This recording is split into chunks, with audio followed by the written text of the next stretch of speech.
ഇന്നലെ വൈകിട്ട് 9 മണിയോടുകൂടിയാണ് സജീവൻ കുരിയച്ചിറയുടെ തറവാട്ട് വീട്ടിൽ അക്രമി സംഘം എത്തിയതെന്നാണ് സജീവൻ കുരിയച്ചിറ പറയുന്നത്. 2 കാറുകളിലെത്തിയ അക്രമി സംഘം വീടിന് നേരെ ആക്രമണം നടത്തിയെന്നാണ് സജീവൻ കുരിയച്ചിറ വ്യക്തമാക്കുന്നത്.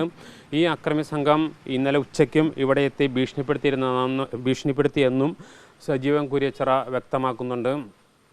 ഇവിടെ ഇപ്പം നമുക്ക് ദൃശ്യങ്ങളിൽ നിന്ന് കാണാവുന്ന പോലെ 2 ചെടിച്ചട്ടി മറച്ചിട്ടിട്ടുണ്ട്. അതുപോലെ തന്നെ ജനലിൻ്റെ ഒരു പാളിയിലെ ഒരു ഭാഗം ജനൽ ചില്ല് തകർന്നിട്ടുണ്ട്. ഈ അക്രമം ഉണ്ടായതിനു ശേഷം 9 മണിക്ക് ഈ അക്രമം ഉണ്ടായതിനു ശേഷം ഏകദേശം 10:30 തന്നെ പോലീസ് സ്ഥലത്തെത്തി വിശദമായ മൊഴിയെടുത്തു. ഈ സംഭവം ഉണ്ടാകുമ്പോൾ സജീവൻ കുരിയച്ചിറയുടെ മാതാവും അടുത്ത ബന്ധുക്കളും ഈ വീടിനകത്തുണ്ടായിരുന്നു. മാതാവിൽ നിന്നും പോലീസ് മൊഴിയെടുത്തിട്ടുണ്ട്. വിശദമായ പരിശോധന അന്വേഷണം പോലീസ് ആരംഭിച്ചിട്ടുണ്ട്.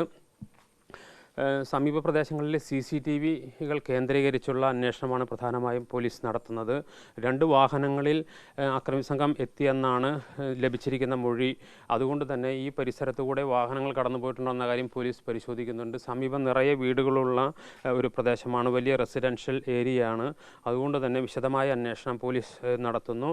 കോൺഗ്രസിനകത്ത് നടന്ന കയ്യാങ്കളിയുമായി ബന്ധപ്പെട്ട് ഈ അക്രമത്തിന് പങ്കുണ്ടോയെന്നും പോലീസ് വിശദമായ പരിശോധന നടന്നു വരുന്നു.